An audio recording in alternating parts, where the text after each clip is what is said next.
recording. Does anybody else have any? Yep, it just told me it's recording. So Okay. I got it, Terry. Okay, good. So, all right. Go ahead. So I'll go ahead and call a roll. Welcome everyone to the AMC abbreviated AMC meeting, where the main purpose of this meeting is just to finish off where we left last week, or not last week, last month, in terms of answering the IRST's questions, so that they can move forward on the roads package and roads questions that we sent them. So let's go ahead and do introductions, and we're all virtual in this meeting. There is nobody present in person, but might as well, for the record, say that you're virtual. So for the record, Seth Barnes, co-chair of the AMC, I'm present virtually, and Wendy Gerlach for Colt, here virtually. David, Dave Bugney, present virtually. Josh Seeds, Josh Seeds here virtually. let's see, Adam Coble, Adam Coble, present virtually. Stacy Detweiler, Stacy Detweiler, present virtually. Casey Kula, Casey Kula, present virtually. Amanda Sullivan Astor, Amanda Sullivan Astor, here virtually. Julie Furman, Julie Furman, present virtually. and let's see, I can't see everyone, so I'm not sure if Commissioner Tucker joined us. I don't believe so. Oh, here Kim Kratz is about to join us, and Jason Robeson is. Okay, Jason, Jason's here virtually. excellent. And Kim Kim is here virtually. thank you. Great. And for the record, no Will Tucker unless he just came in. Not yet. Okay. And do we have anybody present that would like to make, I don't know if I'm probably stepping too far on the agenda, but Go for it. now that time for public comment, if there is any.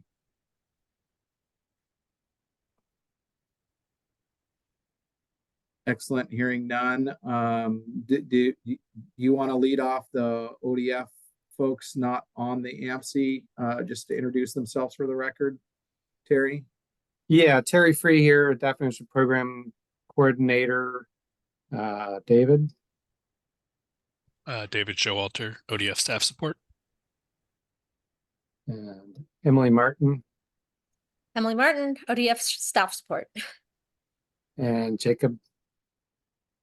Jacob Weiss, staff support on virtually. Okay. And I probably should have noted, now's probably a decent time for Sean as well from the INR. You want to introduce yourself? Yeah, good afternoon. Sean Gordon, staff support for the IRST. And it looks like we have somebody on from OSU Extension. Hi, yes, Jenna Dybel, OSU Extension Forester for the Central Oregon region. And among all of the Extension Foresters, I am the policy nerd of the bunch. So just here listening in. All right, welcome. Is there anybody else in the meeting to be introduced that I did not recognize? Excellent. Well, being that I can't see everyone all the time, Terry, as you're looking at it, or even others, if you see that Commissioner Tucker does end up joining, please break in and we'll get him noticed, recognized for the record. Great. But I'll turn it over to you to help us get started. Sure. Okay. I think we've done public comment. If you want to go on to the next slide. All right. Executive summary of the previous meeting. I sent that out. I think today was the first time I sent it out. So if the folks have had a chance to look at that.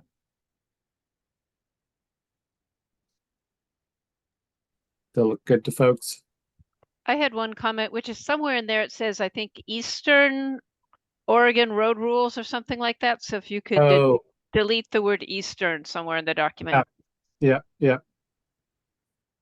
That makes sense. Sorry about that. Good catch.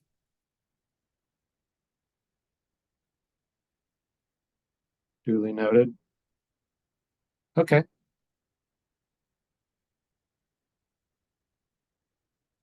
All right. Not hearing anything else. Let's keep on moving here. Just a quick update.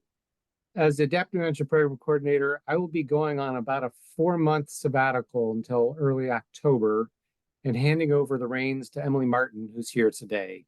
So everything you would contact me for, you'll contact her. We'll send out her contact information after the meeting. But just want to make sure that folks know that I'll be here till May 21st. And afterwards, it'll be contacting her. And you're in good hands with her. She's sharp and knows what she's doing. And we've been cross-training. And this will also be helpful down the road as when I return to have a deeper bench for the adaptive management program, and she'll know it quite well after that time frame. Emily, do you want to add anything else at this moment? Yeah, I just wanted to say I'm really excited for this opportunity. I look forward to getting to know all of you and working with you more. So Emily, where do you join us from? Like, assuming this is a temporary stint for you, what's your normal duties? Yeah, so I'm in the Forest Resources Division. I'm a compliance monitoring specialist. So, I help with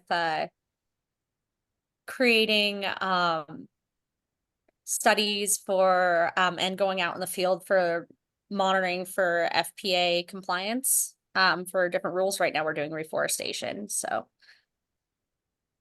Okay. Well, great. Welcome. Well, welcome, Emily, but sad, Terry. Like, can you join me in I'm gonna miss you, Terry? Sorry, Chair. I'm gonna miss you, Terry. Better come back. He's coming back. Yep. Yeah, I am. we will miss you. That's very true. But welcome, Emily. He has assured us he's coming back. So that's right. Okay, moving right along.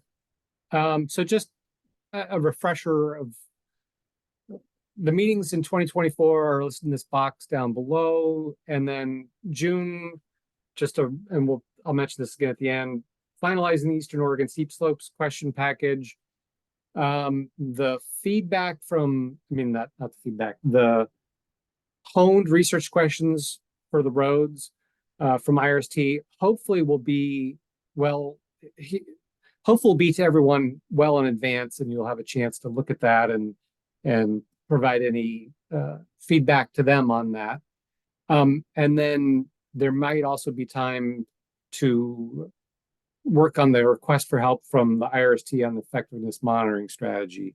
You can see I've got some question marks in there because there's just it's uncertain the timing of the IRST response about the research, the roads questions, honing those, and then if there'll be time for the effectiveness monitoring strategy or not. So that's what's coming up. Any questions before we move on? Okay. So then let's go on. So this is, in a moment, we'll hand it over to, I think Emily's going to pull up the document. And this is just picking up where you left off on April 8th. Last time you approved a set of AMPC responses to approximately the first half of the IRST clarifying questions. And so this is just the second half of that document. And yeah, Emily, if you want to pull that up.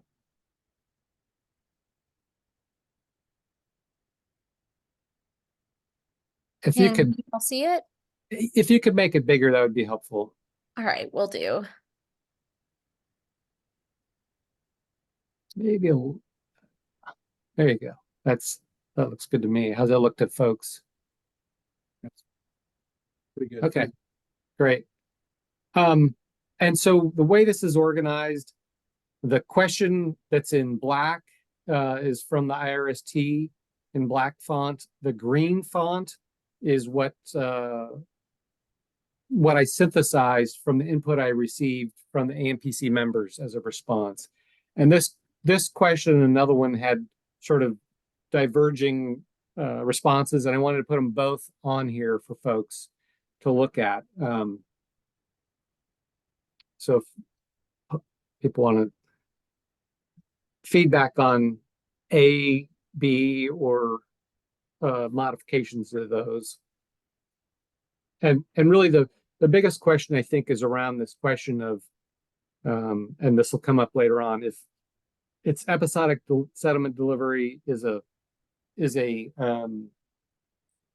biological goal and an objective to minimize, I forget the exact term, but minimizing episodic sediment delivery, which refers to mass wasting, which is landslides and debris flows, debris torrents. So, Terry, remind me, it was that, so when people say, because I've heard this now as I've thought about this a couple times, this word, the word episodic, I certainly can see how it could be used in such a manner that it relates to the slope stability issues in roads. But I could also see how just the word episodic doesn't necessarily, it's not episodic equals landslide issue. Episodic can also equal like heavy rainfall situations and unusual amounts of rainfall situations, which might not just be a landslide issue. And so I know it's being interpreted that way, and I can't recall where that word is used in the draft biological goals and objectives.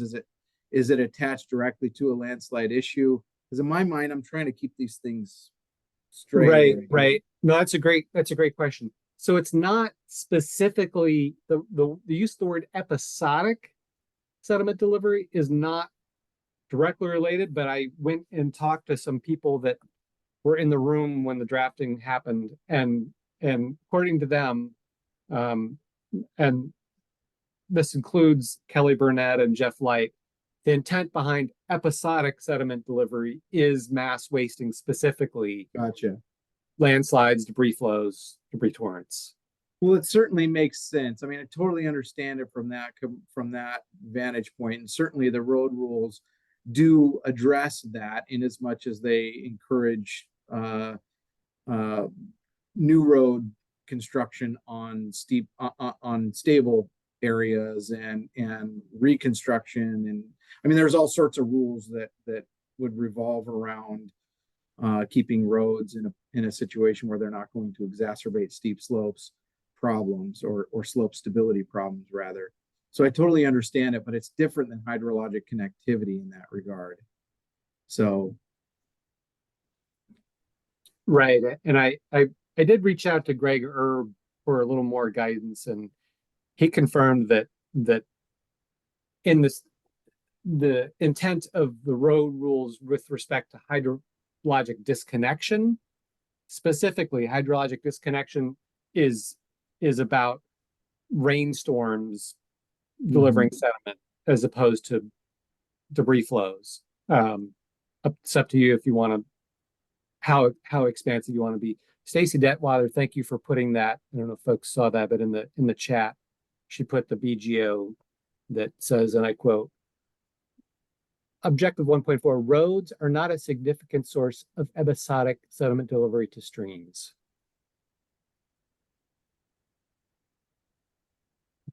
Would you like me to add the word sediment after episodic so that it's consistent with the BGO?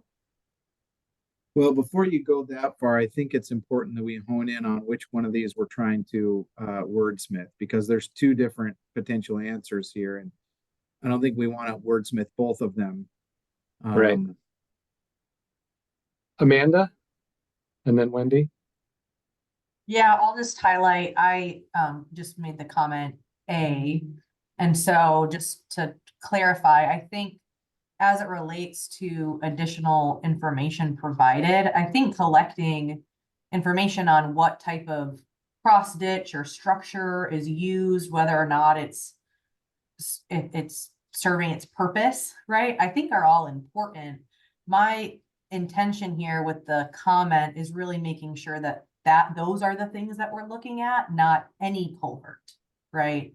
We're not specifically interested in stream culverts, for instance. And so the way that the comment from IRST was worded, it was unclear exactly what they were talking about. So, you know, ditch outs and cross ditches, all those things are, I think, really important for us to look at, but we need to clarify that.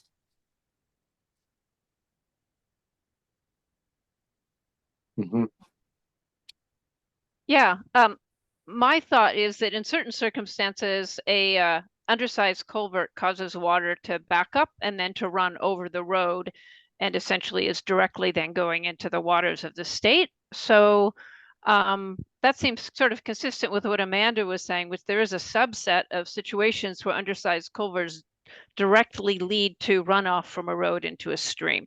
But we should be clear in our response that we want them to be noting that situation rather than all situations involving undersized culverts. Yeah, and Seth, just one other quick comment, if I may. You know, things like plugged culverts, right? At some point we get from a kind of baseline or effectiveness monitoring to more compliance monitoring, right? And so like those things we're not supposed to have already. So that's kind of the other subset of my question is at what point, and maybe Emily can help answer this, right? At what point are we really getting like a baseline versus kind of assessing compliance, I guess, and maybe it's one and the same at this point with a baseline. Well, and so I appreciate that. I appreciate the comments, and I mean, what are folks' thoughts here in terms of this one number one here really is asking, should we be looking at undersized culverts below high areas that are high potential for landslides? Nowhere else in these questions of roads are we asking them to identify areas of landslide issues. It seems to me like this is an interesting question. I'm not saying it isn't a question worth some attention by this group at some point, but this is a different question than the questions that we have sent to them that have to do with hydrologic connectivity. In my mind, hydrologic connectivity is about the ditches themselves, the proximity. Are we delivering ditch water? Not are landslides likely to happen as a result of these roads? And I think we'd really, excuse the bad pun, but really muddy the waters by including this here. That's just my thoughts.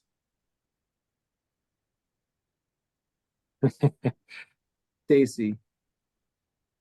Yeah, I think Stacy. Yeah, sorry. Oh, sorry. I heard Casey. Oh, you actually said Stacy, and I was gonna say, please have Stacy go first.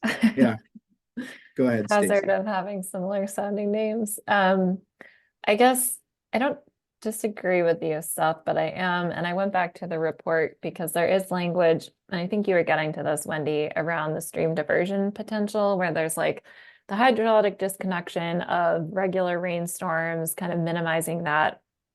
But in the case of an undersized culvert where water is backing up, the stream, basically blows out the road. I mean, that is more of that episodic event. It's not a landslide per se, although they may be related. Are we excluding that type? Because I think the stream diversion potential was very much part of the hydrologic connectivity conversation. So I maybe I'm splitting hairs too much, but I wouldn't want to ignore that piece by saying we're not going to look at landslides in this context. Does that make sense? So I'm trying to make sure I'm following, Stacy. So you're saying that in the sense you would want them, the researcher, to document if they find evidence that culverts were plugged. Mm-hmm. Is that what you're getting at? Yeah, I think that falls under the appropriate bucket of the hydrologic connectivity question.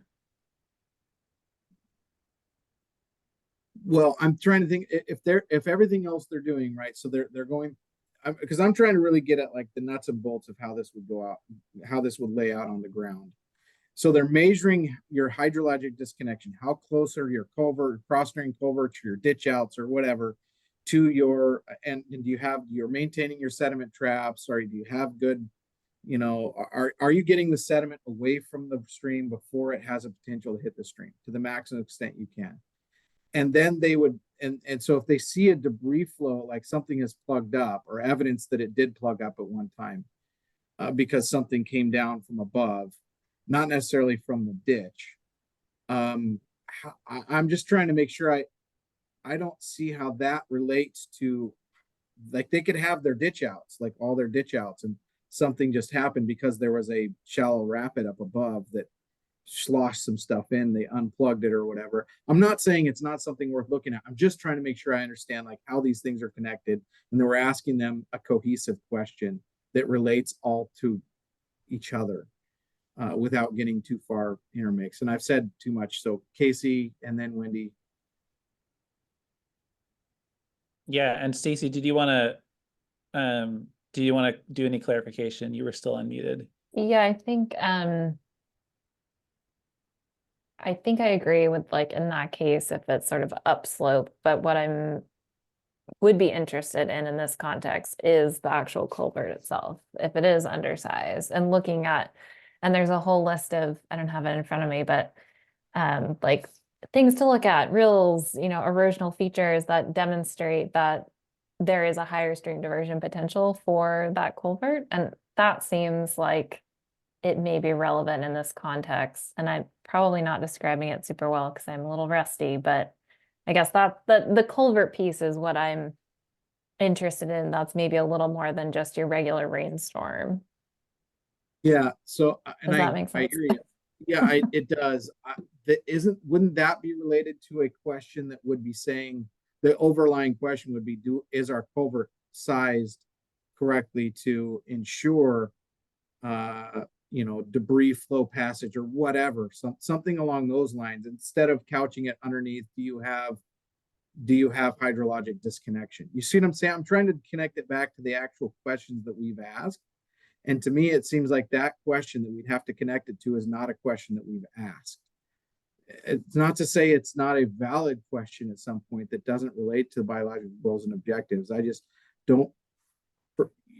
Anyway, I'll let others speak, but that's, yeah, no, I just want to say, Seth, I think you're doing a good job of laying out this, and I think you're building a picture for the rest of us who haven't dove into it as deeply. So I just wanted you to know, keep talking because it's helpful to me. And Stacy's comments were really, and the what she put into the chat has been helpful to me to understand how looking for undersized culverts is an important part of actually disconnecting to the greatest extent possible, because of that connection that's unfortunately made when it gets when it is undersized. It can be made when it's undersized.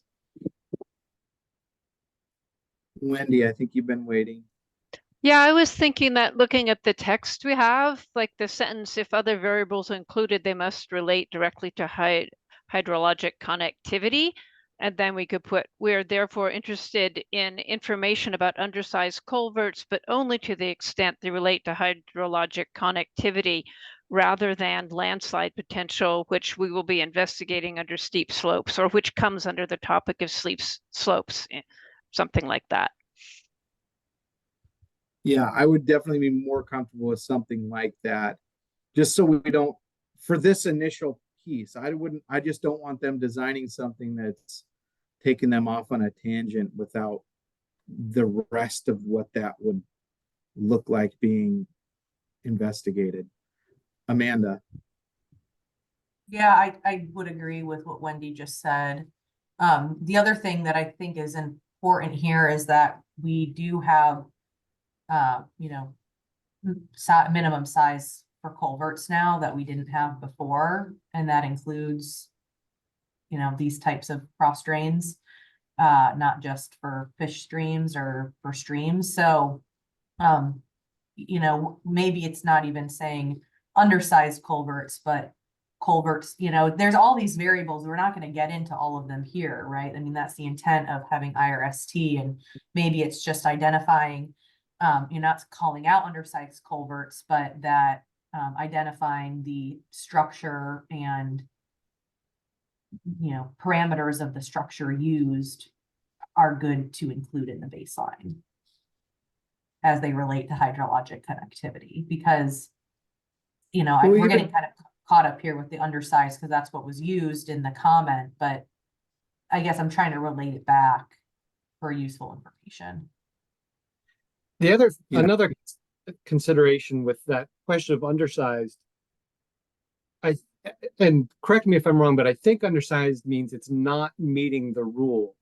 I And was if it's just not gonna meeting say the that, rule, Terry. then it's not, you're not testing the effectiveness of the rule. You're testing the effectiveness of what was before the rule. So just to keep that in mind, that built into the effectiveness monitoring in general is when the rules are implemented correctly, are they effective at achieving the BGOs? And so just a consideration. I was just gonna say that as well, Terry. It seems like the word undersized it's a judgment that it's undersized, right? And per the rules, the rules now have a very strict and repeatable way of determining whether you've got the appropriate size. And so are we asking if our rule for once they are sized per the rule, is it Right. meeting the objective? Or are we, the way I read this, it's looking at ones that have not been addressed previously downhill of a potential slope stability issue. And maybe Emily, who's trying to, has an enviable job of trying to capture everything we're talking about here. I think we're in A. I think if people are agreeing, I think we're looking at A, and adding verbiage into A is the one that we're, unless others object to that. That seems like where we would wordsmith from. Wendy, you have your hand up. Sorry to keep putting my hand up, but that's a good point about the definition of undersized. Because we could say undersized in the sense of consistently diverting water onto a road so that it goes down the road into a stream. Because since we're doing both the baseline and trends, some of what they're looking at won't yet have been changed under the rules, right?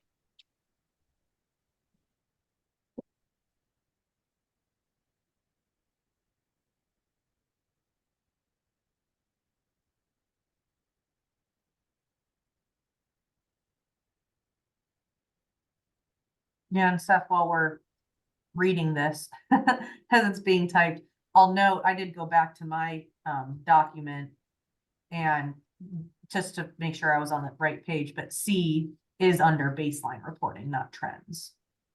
So this question that we have, what other factors or variables within the regulatory framework of the FPA might be relevant, has to do with the baseline reporting. Maybe it's important that we clarify what's meant by undersized. Maybe rather than undersized, we say we are therefore interested in how culverts currently not meeting the 2024 new rules or something like that impact hydrologic connectivity, or undersized as per the 2024 FPA requirements, something like that. Just so it's clear, I mean, because otherwise the researcher is left going, okay, what does undersized mean? Undersized relative to what? Dave. Just real quickly here, I haven't designed culverts. I mean, undersized has a different meaning maybe to an engineer. Undersized means it doesn't pass the necessary flow rate. You know, in the old days, it was a 50-year flood. Now it might be a 100-year flood or something like that. But even a culvert that's properly designed can still be plugged for unknown reasons due to mass debris flow or whatever. And so that's why you're exactly right. You need to be careful in specifying what undersized really means, because it doesn't necessarily imply a design error. You know, and again, the design requirements have changed over time. So this is a real sticky subject.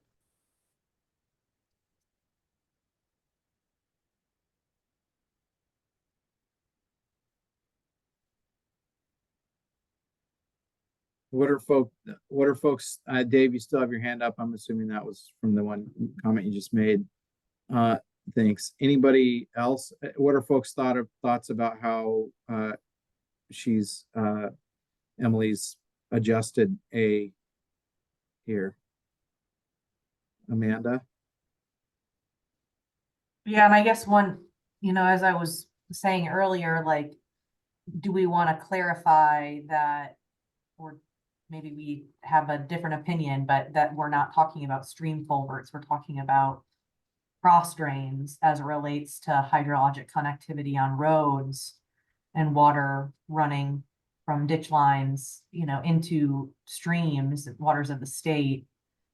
I know Stacy had mentioned the comment around stream diversion, which to me is more about, stream culverts and potentially diverting stream water.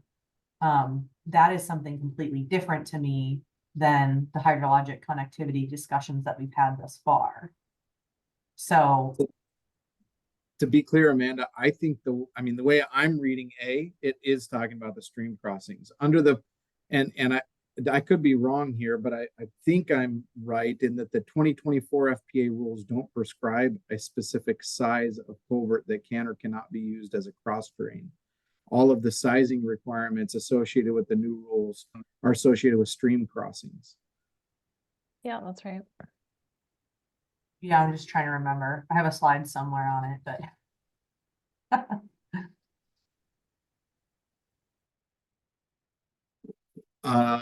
Adam and then Wendy. So getting back to Terry's point about we're interested in effectiveness of rules. I mean, it almost seems like we'd only be interested in how culverts that are meeting the 2024 FPA rules. But to do that, you almost need to, because our population is everything that's meeting rules, so we can determine effectiveness, right? And so you almost need to know what those culverts are that aren't meeting it, so they can kind of rule those out. I don't know if that makes sense in terms of focusing on effectiveness versus compliance. I don't know. It's just I'm getting a little tripped up about on the not meeting the 24 FPA rules based on the intent.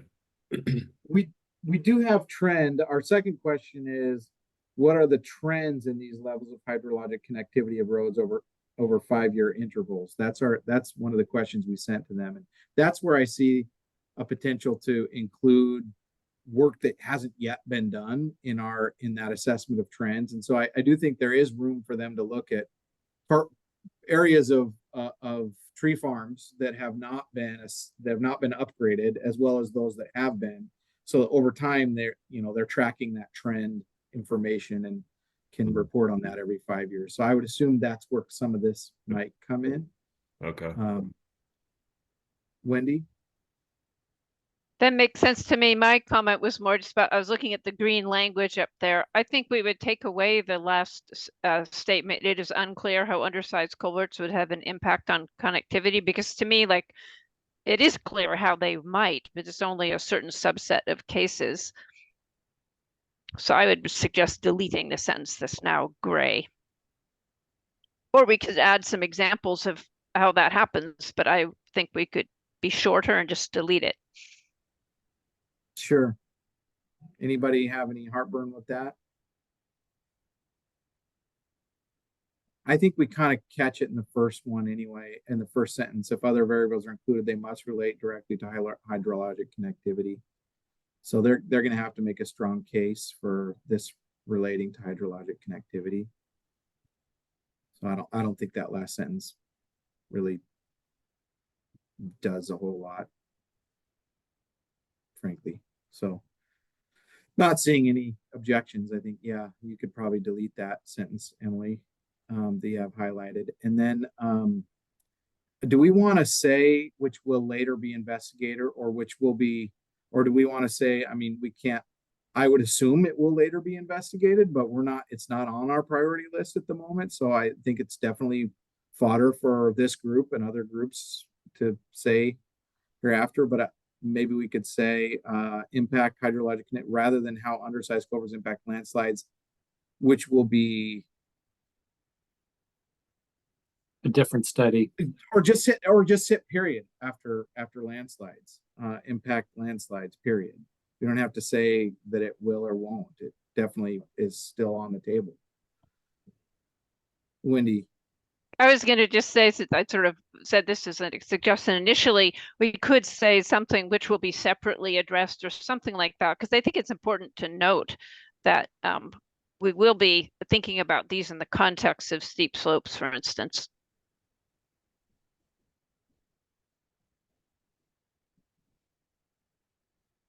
Yeah, I don't disagree with the sentiment. I just don't want to put something in there that's we're not dealing with right now, right? We haven't committed to that, and so I don't want to get too far down the road there without this group fully betting what that is.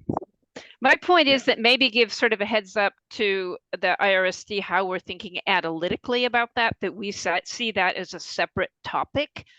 Rather, I wasn't meaning to say we're committing to doing a study, certainly. Okay, which could be, so maybe just change that. Oh, there we go, which would require in a future study, maybe instead of separate, a future study or something like that. Yeah, that's probably fine. I'm fine with the sentiment. I really am. As far as somebody wants to put this on the table at a future meeting, then sure, let's talk about it. I just don't want to embed it in another question. Not to wordsmith it too much, Seth, but what about may require instead of would require? Sure. Casey, you have your hand up.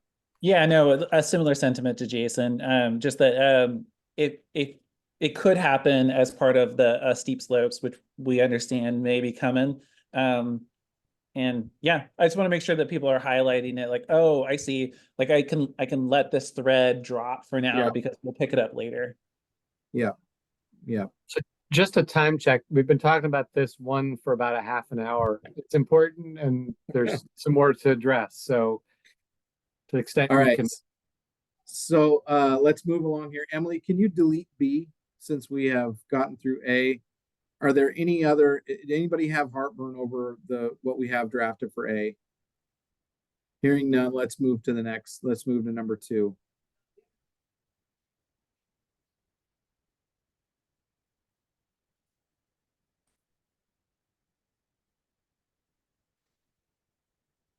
So this one is about traffic use. I don't think we had intended them to document that. Certainly Oregon is different than Washington there with all the checkerboard stuff in Southern Oregon. That I would think we would want to think long and hard about how we would address an issue like that. And I just think this is one fairly easy to answer and say this was not part of what we were anticipating with this study.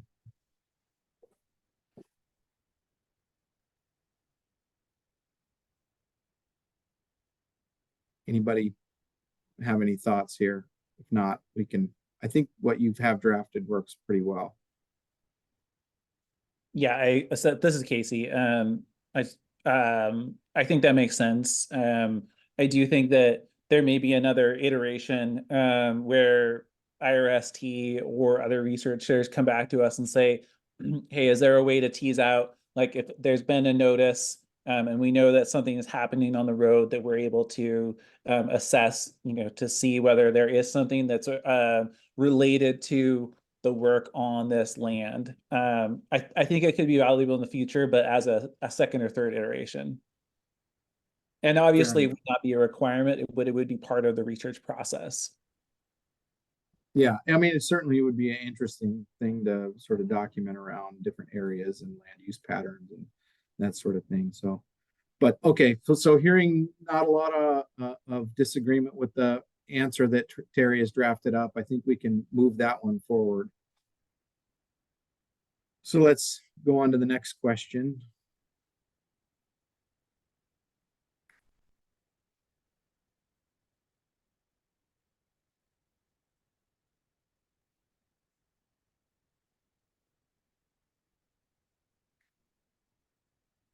So the one piece of this, as I read through the actual question that they asked, that stuck out at me, certainly drainage, culvert flow passage, but and maybe others feel differently, so I'm just going to put it out there. But surface of the is definitely affects how far, but it's not. I mean, surfacing, like if you've got dirt spurs, for example, you're obviously, and you're using those, you could have. But it's unclear to me if you've got, again, hydrologic disconnection. You've disconnected to the extent. I mean, maybe it does. Maybe there is a surfacing. That one stuck out to me is how does that fit in with hydrologic connectivity? But maybe it does.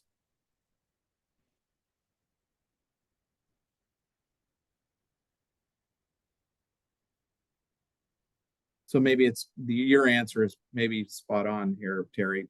You guys are the experts or have expertise in some of these things. Let us know what you think. Amanda, your hand's up. Yeah, I just wanted to comment on the second sentence here. I think it's outside of the scope to have the specific research study address whether management action could change the effect. I think that could be something provided in like the layperson report from the IRST, but how useful it is in crafting the RFP is, I think it's inappropriate to identify that or to ask the researcher to do that. Yeah, it is kind of skipping to the next phase, isn't it? So if she's looking at the advise and should be assessed.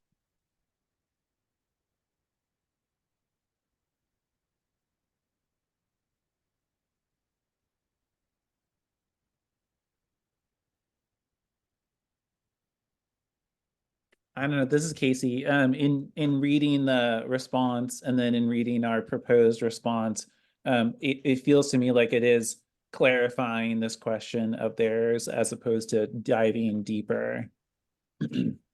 Because we're asking them, what are you going to need to do? What are we going to need to do to effectively set this up and see trends? But I see, Amanda, to your point, I see kind of the tricky thing in there.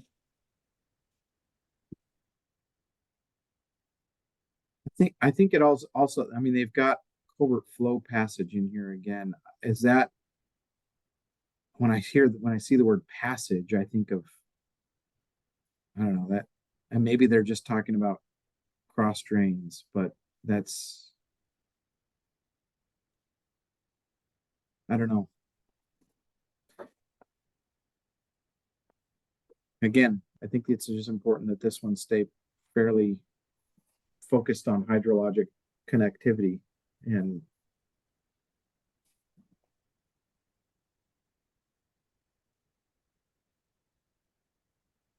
Amanda. Yeah, and I was not really sure what they meant by in response to management actions, like which management actions are they referring to here even? How we design and maintain a road as the management action?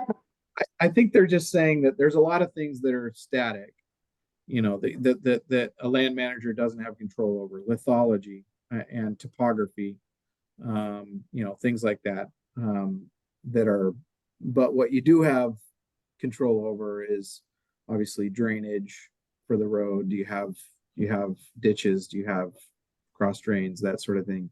What is your surfacing? And the culvert flow passage, I guess they're talking about, is there culverts? Again, we're back to the culverts. Are they big enough to pass the flow? And those are things that land managers control, which is true, versus the lithology and the hill slopes and things like that. And so then they're just saying which ones of these variables should be a part of the baseline inventory described in question 1.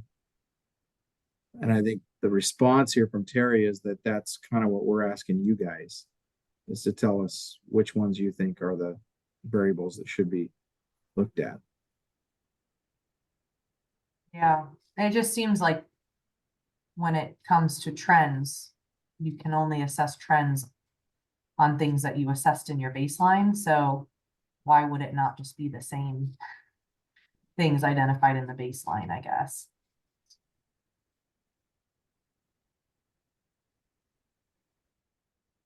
Well, and yeah, I think it's important. And I think some of these things are interesting. Like, again, I'll go back to surfacing. Surfacing matters. I'm not saying it doesn't matter for the amount of sediment, but it matters in terms of, so if you create a dirt spur that you build a dirt spur in the summertime and you're not going to use it till next summer, this is a fairly common practice for a lot of landowners. They'll build a dirt spur one summer that they're going to use next summer. So they do that so that it can, you know, kind of harden up through with a year's worth of setting there and sort of settling. And by the time they go to use it next summer, it's a more solid road base for them to use. And you know, spur denotes sort of a short length of road to access one piece of the property. And so it's unclear to me whether this, you know, whether somebody would go out there and assess and say, give this a lower score because it's a dirt spur, when it depends on when it's being used, right? So if that dirt spur is being used in the winter time and it has potential for delivery, then certainly that's a problem that it's a dirt spur. But just assigning it so I guess like that's probably too far in the weeds, but all of these things there's multiple variables that have connection to, you know, to whether something has a potential for delivery. And that's very different than if it's a main line and it's mostly dirt. Then you have, you know, obviously some bigger issues. Yeah, I see your point with that, Seth, but I'm just thinking since it's going to be a study that's statewide on baseline and trends, individual dirt spurs that pop up here and there are going to be kind of like noise in a trend compared to if everybody is setting up dirt spurs and providing delivery of sediment. I'm just thinking that like it still is going to be important because, as you noted, raw dirt mainline is going to be a problem that we need to have presented in the data. Yeah, certainly. And so I guess a lot of this would be teased out. I trust the IRST has enough expertise around the table to sort of make sure that the study is set up. And if we see, you know, a year into it that the study is capturing a lot of stuff that's in your word like noise and not necessarily helpful,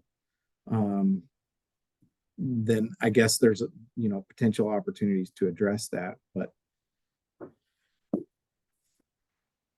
so Amanda, you had brought up the second part of this question, the second part of the response. If hydrologic connection exists, could be useful to know whether management action could address it or if conditions are constrained by immutable characteristics. What you mean by immutable characteristics, Terry, are characteristics that are outside of their control. Yeah, geology. Yeah, if not too consumptive of resources to determine this. So basically tell us which ones are easy to measure, which ones are harder to measure, and then we can pick through that list depending on how much money we have available to do the study. And the Board of Forestry anyway, somebody could pick through that list and say, we want these 5 things looked at, and those additional things over there are too expensive and not going to get us much.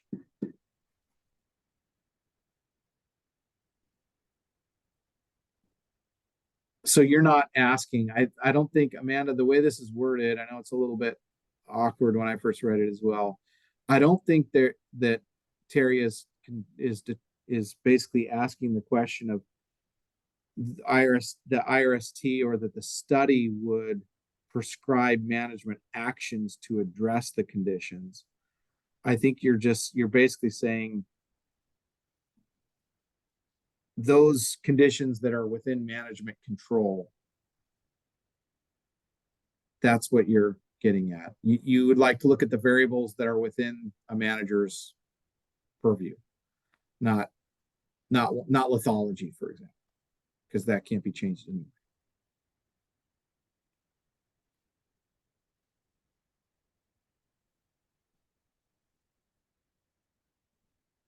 I don't even know if we want to ask if it's possible, because that starts to tweak the side. Now you're asking them to test out options to see whether they are effective, which is not what we want them to do. I don't think. Josh, you have your hand up. Yeah, thanks. So I'm thinking you're gonna have some. It's gonna be some situations where, due to those immutable characteristics, it's gonna be really hard to have the road be hydrologically connected, right? Flat, open, gently sloping areas far away from a stream. You have other situations, especially riparian roads in steep terrain, where it's really challenging to not have the road connected, and then other areas that are sort of in between. And in those places where it's very, very challenging because of the landscape, to have roads disconnected, and in places where it can go either way, depending on management decisions, it's the combinations, the interaction of the management decisions, surfacing, cross drain locating, and frequency, and road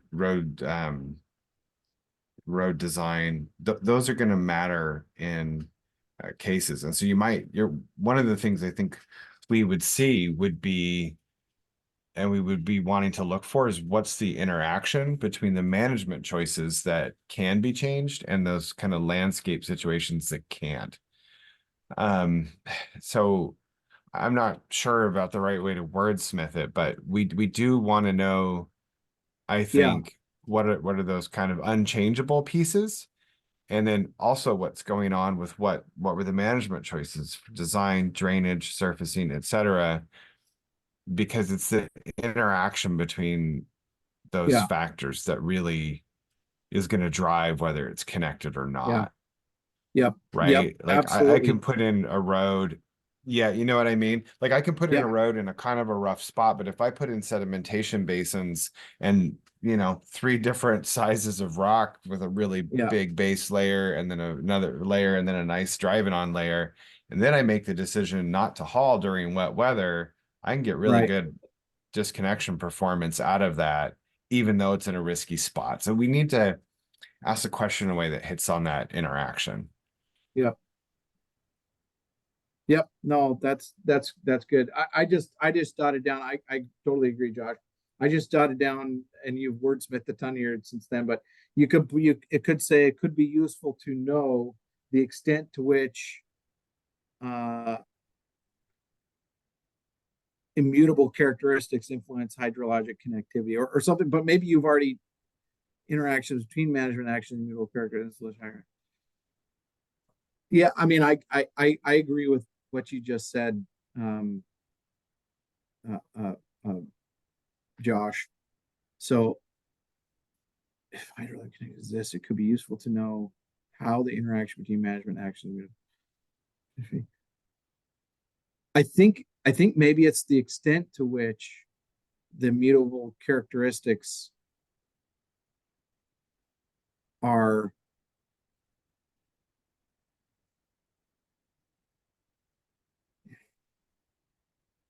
we also want to know what are driving the hydrologic connectivity. I mean, we also want to know, to Josh's point, what have they done, right? What BMPs or what rules have they followed to ensure, to the maximum extent practicable, disconnection? But we also want to know, like, it's going to be important to note, are they in just one of those really tough spots?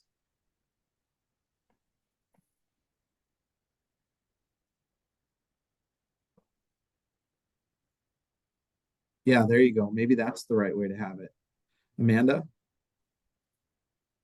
Yeah, I think we're getting to a place I'm more comfortable with this specific language. I just want to make sure that we're not jumping to the next interpretation conversation, and we're identifying the specific variables or helping them identify the specific variables to get there, rather than how to interpret the data and the results in the end. And I think the point is that collecting information on the immutable characteristics is important, and collecting information on the management decisions used is important in a point and a time and a place. And then when, you know, we're reviewing their results and determining whether or not rules are effective, that is when this is occurring, not at the time of the study. So, you know, maybe clarifying that this is the next step and we want them to identify the variables that help in answering this question in the future, that, you know, that is the purpose of identifying, or that, you know, that's the end goal, and we want the right variables identified to get us there. I just, like I said, I just want to make sure that we're being clear on that, and not trying to say that we're trying to get that within the study. That's not the study design we're looking for. So one other, yeah, I agree. The one other thing here, and this might be nitpicky, but where you have perhaps above there, instead of perhaps, maybe a better way to put that, if possible, in a prioritized manner. Because I mean, I think we would like them to do that if they can, so that can be, we can do some picking and choosing depending on funding.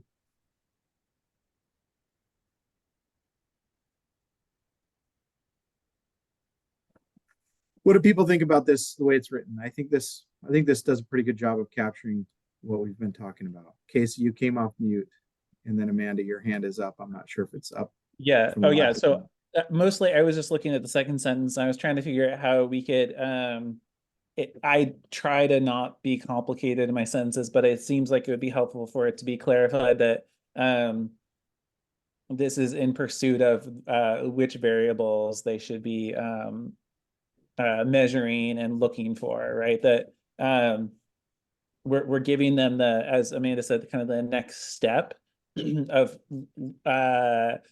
it might be useful to determine the extent, and therefore that's why we want you to look at these variables, or the variables that you have identified. Does that make sense? Because I don't want us to necessarily just jump to the next step of saying, oh, let's take a look at it, but we want to make sure that you're identifying and then begin to collect the data on the variables that could inform that next set of decision making.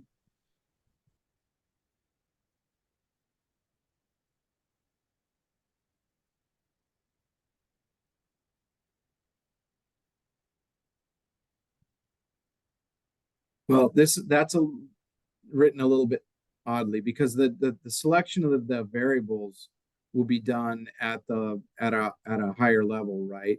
The identification, and then this sentence is really kind of getting more to a site specific situation where you know, they're doing the measurement. This sentence almost gets to the situation of determining quote unquote maximum extent practicable, right? And because it's really kind of saying there is a point to which the underlying lithology, the topography, where the road exists relative to the water, whatever, you know, did you go through a through cut to get there?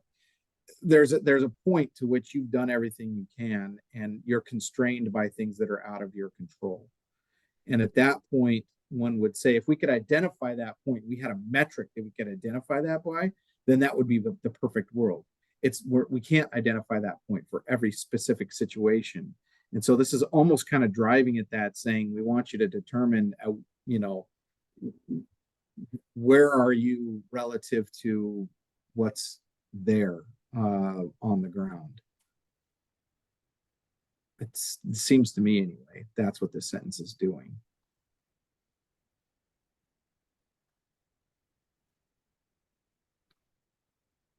Okay, I think we beat the heck out of this one. Is there anything else are people fairly comfortable with this? Amanda, your hand is still up, but I'm assuming that might be legacy. No, I was wordsmithing some in the chat, actually. to try to Oh, give sorry. some don't have my highlight to chat. this. I raised my hand up because I was just gonna say it, but then I decided to type it, so it's probably more helpful if I just put it in the chat. But again, trying to get to this point, like Casey was saying, of you know, we'd like to select, this is what I've written so far at least, and I'll put this in the chat for whoever's typing. I don't know if it's Jacob or who, but we would like the selected variables chosen to include those that can be changed through management decisions and those that are immutable characteristics. The purpose is to be able to determine through the study results how the management decisions and the site characteristics interact to drive, and that's where I ended, hydrologic connectivity or not. To add on the like, why are we looking for this, if that's helpful for them in determining those characteristics, I guess, is where I was going. I'm not seeing that in the chat. Sorry, I'm the I ha- person who's doing the wordsmithing. So, I haven't finished it, that's why. oh, sorry. I haven't Okay. clicked enter. But that's, I don't know if that's helpful or if that, you know, if I do hit enter, if that is helpful for folks to get to kind of what, you know, where Casey was just coming from as well.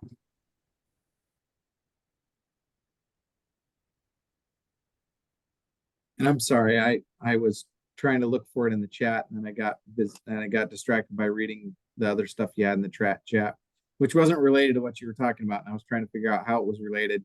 And then so I lost track of what you were saying, Amanda. So if you were going to drop something back in the chat, I guess we'll wait for it before we move forward. And there it is. Okay, I clicked enter.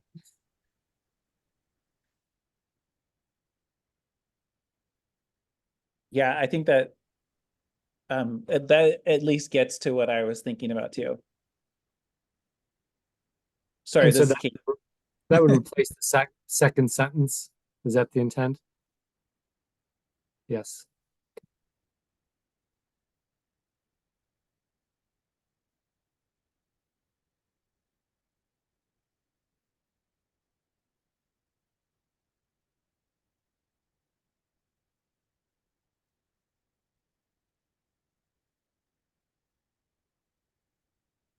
And in some ways, this is a comment around not just the trends, but the baseline assessment as well.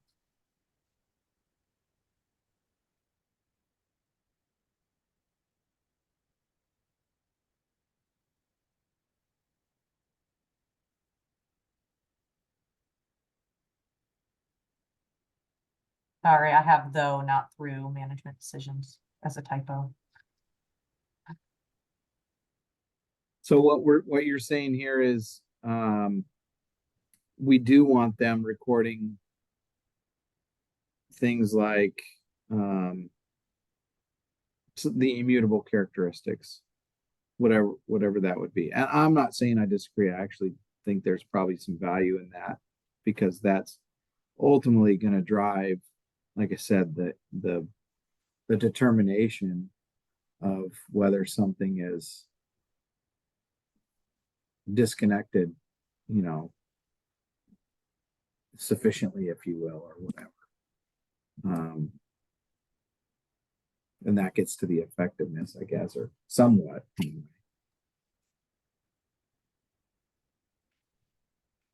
Or the level trends of the level of hydrologic connectivity. Okay, is there any heartburn over this? Mindful of the time.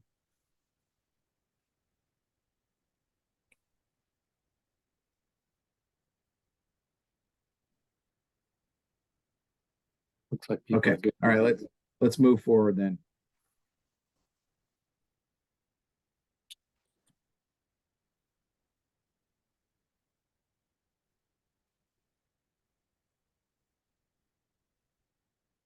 I think your answer is a good one, Terry. The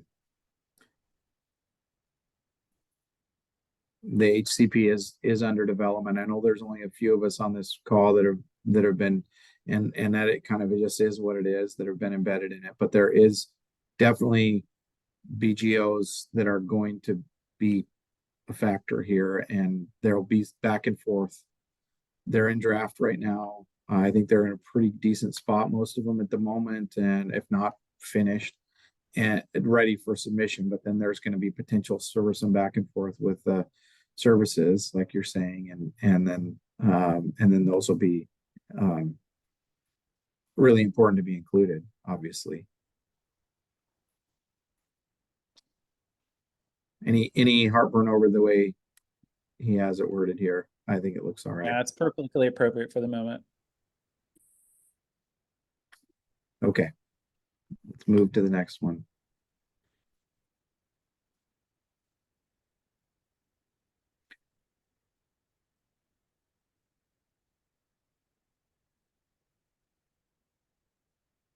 So this kind of also gets back to this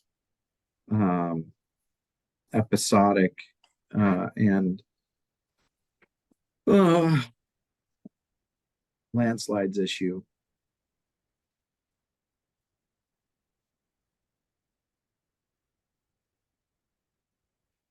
I tend to lean towards B pretty heavily, and I think that's probably noted by some of the stuff I previously said. But other thoughts, people? I mean, certainly this is ripe for a future assessment, but Josh? I'm a bit concerned about the normal wet weather thing, just because what's normal. Sure. Yeah, you we know, can. and I'm thinking kind of hydrologically in terms of like, flood return intervals or whatever. But I mean, normal wet weather conditions, as long as we kind of understand that to mean that that includes, a week-long atmospheric river, Yeah, that includes intense rain, that includes like 2, 3, 5 year flood events.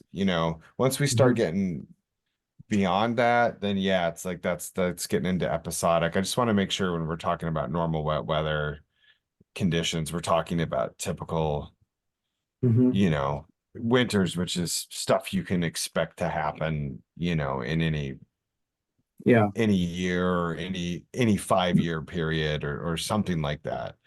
Once we get into 96 events and 1964 events or the craziness in 2007, yeah, that's gonna real test the boundaries. I just want to make sure we're hitting the frequent stuff. So normal just gives me a little heartburn. Agreed. I would even say, Emily, take out the including periodic flood events, because that denotes some sort of assessment of floods, that sort of thing. But I think you could put in there, instead of normal, you could say expected, or I don't know, I don't know, typical, something like that. Dave, you had your hand up. Yeah, well, I was concerned about the flood events because that connotes different statistical things. But a suggestion is that what's often used is a 2-year event. So that's usually where you have that happens fairly frequently. It's well known. People understand that, and that might be something that, because they're going to ask, well, what does that mean? And I think if you're able to do something like that, that would be a lot more clear. So maybe for example, 2-year storm. Is that what you?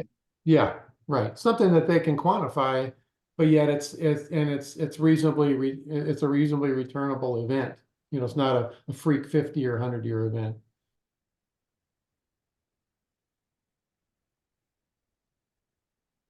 I think I'd be cautious about saying something that's within a range of 2 years is is the span and the bounds of typical. Here on the farm, we've had of 15 Mays, we've had frosts in 2 of them, and that's normal to me. But that wouldn't be inside the bounds of this particular example. Why don't we just leave it to them to I mean, I think using typical rather than normal might be better. I don't know, Josh, what you think, but we could talk about this some more. But maybe taking out the example 2-year storm events, let them. I mean, they can opine on what that is and come to some consensus on it. I don't know. Wendy and then Sean. Hi, I feel that we're very indirectly addressing their actual question, and that in doing so, we're getting into the weeds on something that's really within the IRST's expertise in addressing hydrologic connectivity and what weather is. That's really within their scientific expertise. To me, that they are simply asking a question which really discusses whether we need a definition really of episodic sediment delivery. So I think in a sense, this AMPC, we've talked about it, we do understand that a question related to hydrologic connectivity of roads isn't going to address episodic sediment delivery in the terms of landslides and so forth. Maybe we should just directly say something like that, which is a direct short and not getting into science that they're the experts on. Yeah, I think that's a wise comment, Wendy. I think that does get to the crux of the question. The real question is exactly as you put it, right? Is this debris flow stuff, or is this sort of or not? And I think the answer is it's not. That's a different question altogether, an interesting one, but that's not what these questions are focusing around. Sean? Yeah, I think Wendy got to the basis of the issue there. That's great. This did also come up a bit in our last IRST meeting, and it is a tricky subject. According to what the Dubé study did, that's kind of our model, they just drove around, right, and looked for evidence of connectivity. And to my knowledge, they didn't, well, they only did it once. And they didn't really characterize, well, what was the previous weather pattern for the last 5 years or whatever. But that's something that could hit us. Definitely. We could, before the first monitoring event or between the first and the second, there could be some large event. And the methods of just going out there and looking for connections, that would obviously influence what they see. And I don't know if there's any way to really say, well, that would have only happened, if there wasn't this large event. I think we might have to just record what they see and then, have a record of any large events that occurred so that you folks as policymakers can interpret that and say, well, okay, we saw a lot more connectivity, but we got to take into account there was a major event. Well, yeah. Agreed, Sean. I'm trying to listen to you and follow along with what Emily's putting up on the screen.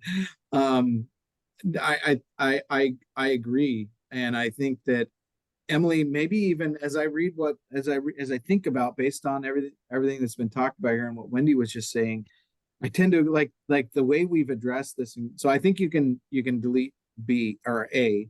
You can just delete A, and that way we don't have to look at A, and we're just wordsmithing one answer here. The hydrologic disconnection rules. So we're saying right away, I think we need to upfront acknowledge and just say, like the second part of that needs to be the first part. AMSI concurs that the episodic delivery from roads requires a different study design. Would likely require a different study design or a different question. We're not even talking about a study design. We're talking about a question. So don't say study design. Say AMSI concurs the episodic delivery from roads is a different question than what we have given to you.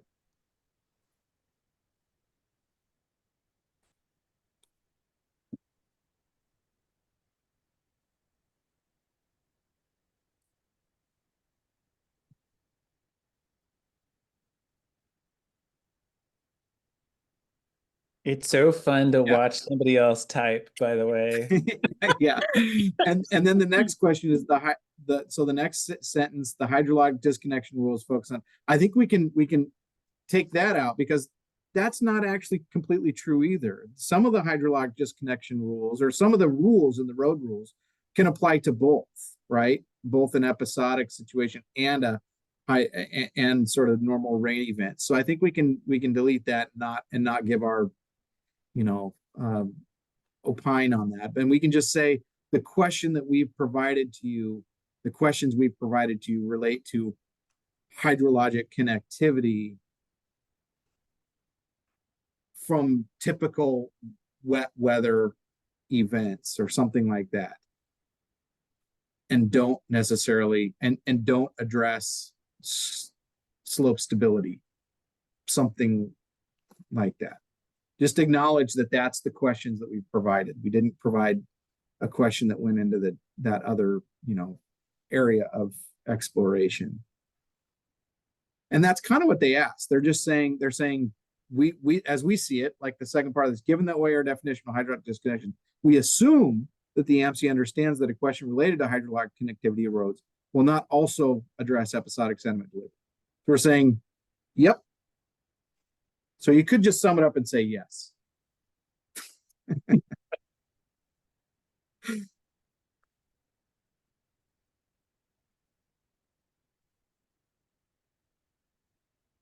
Does this better answer that, folks? More straightforward? Amanda? Yeah, I would agree that this is a better way to say it.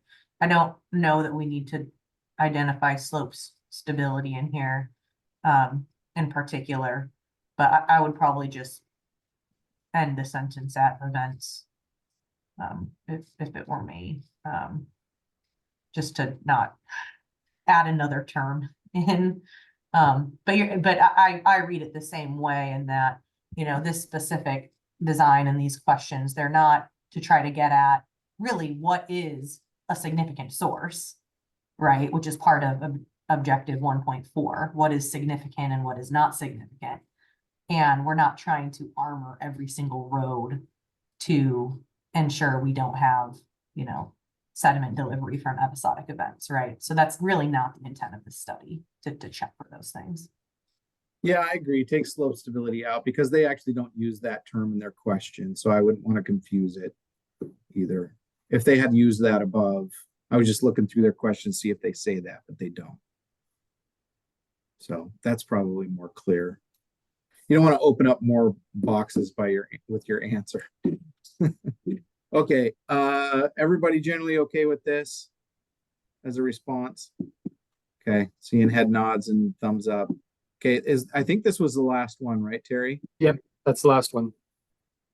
Okay, let's take a formal vote on this package since we did on the first part. We've gone through each one individually and I've seen head nods and thumbs up, but let's just make it official here. Can I hear a motion?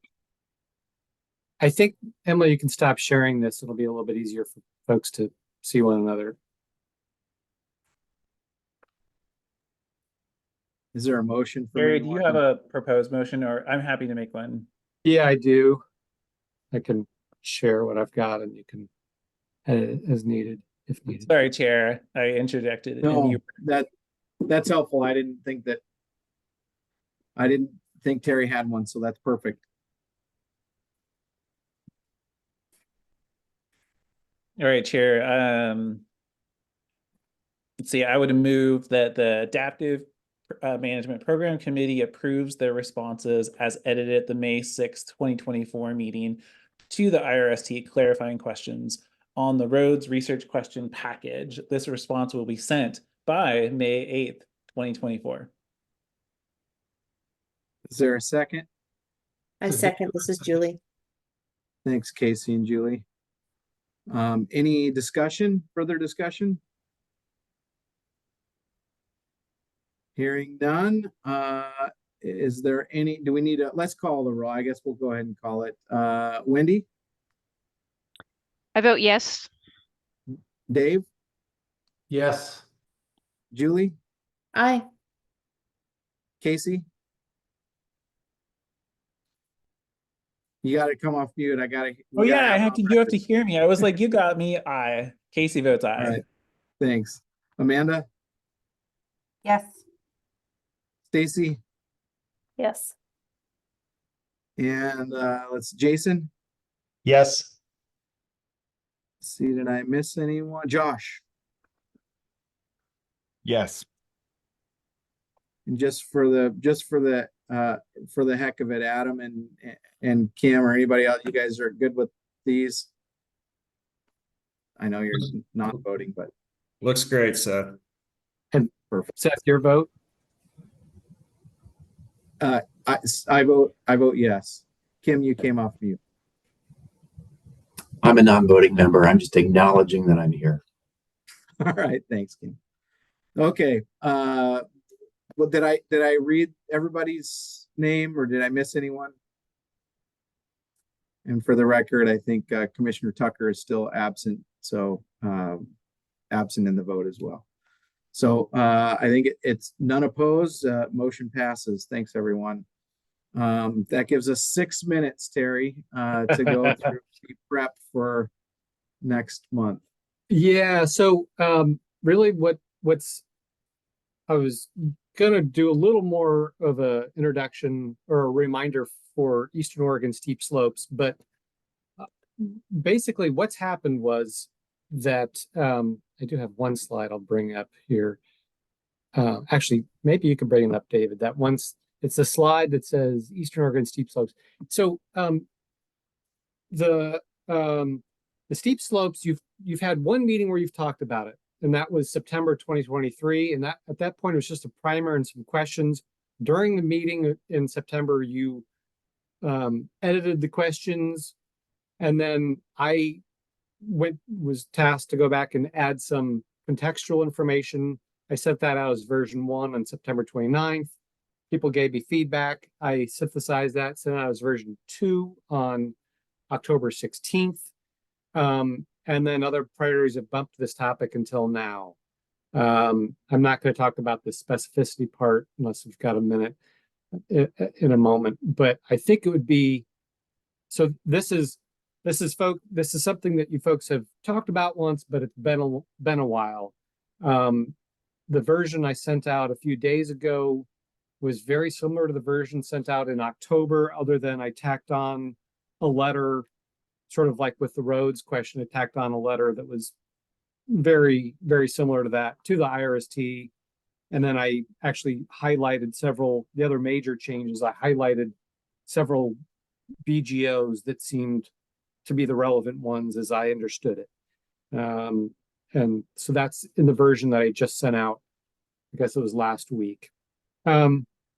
So we don't have time to get into it today, but I guess the question is, do you folks want to try and have any kind of work group that takes a closer look at this in preparation for the June meeting? How do you want to go about that? Yeah, I think it could be helpful personally. How do other folks feel? Wendy?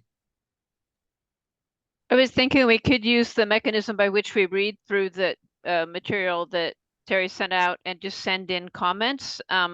Maybe that sounds horrible to you, Terry, but so that you could reintegrate them. That way we all remind ourselves of where we are and send in some updated comments from each AMPC member and then look at it in June. But Yeah, if you want to that's do an certainly interim work group, that's fine too. Yeah, that's certainly an idea. Stacy?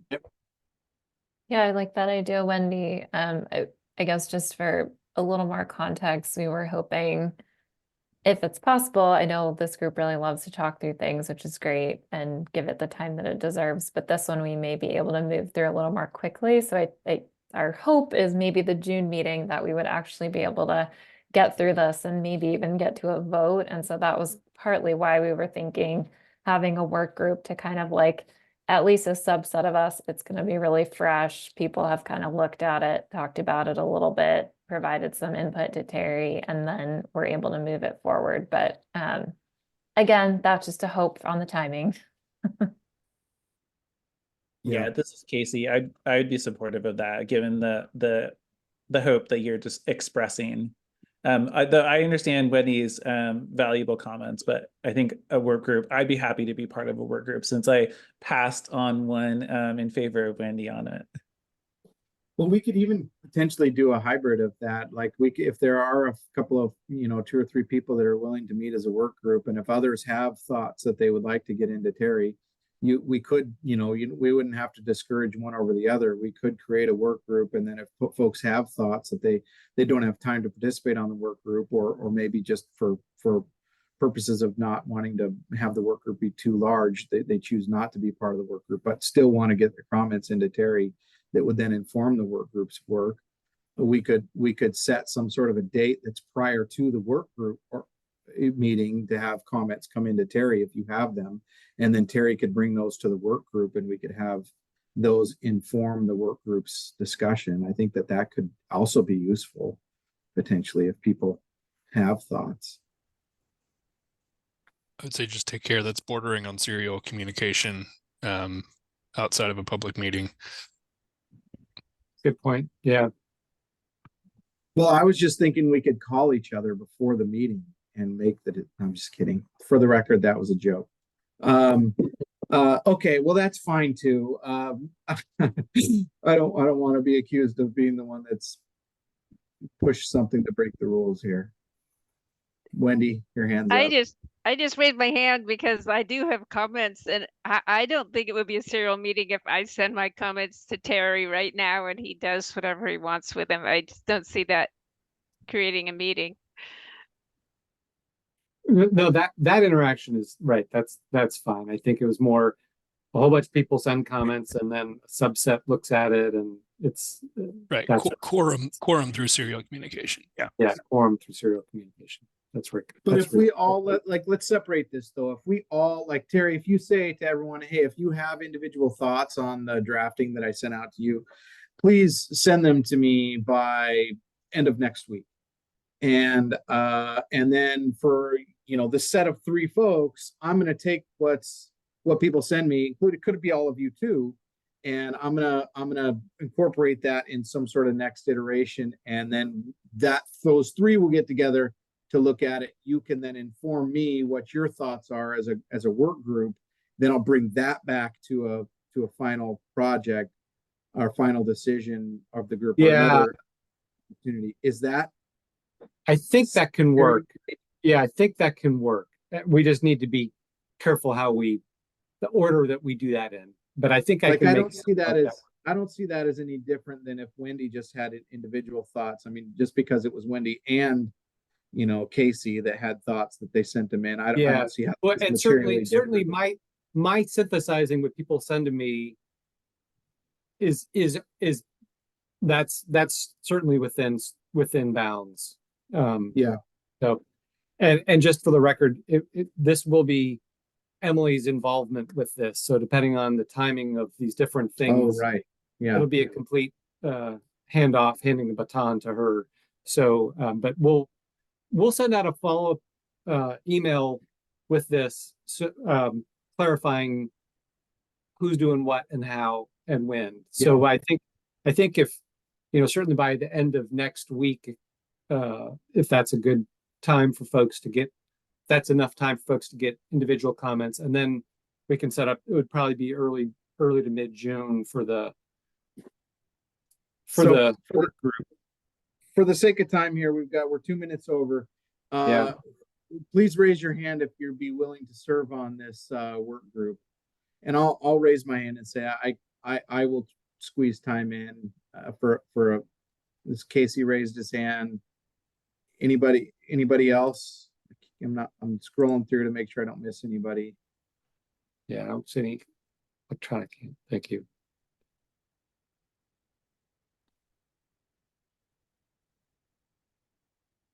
I guess it's the work group of 2. That's fine.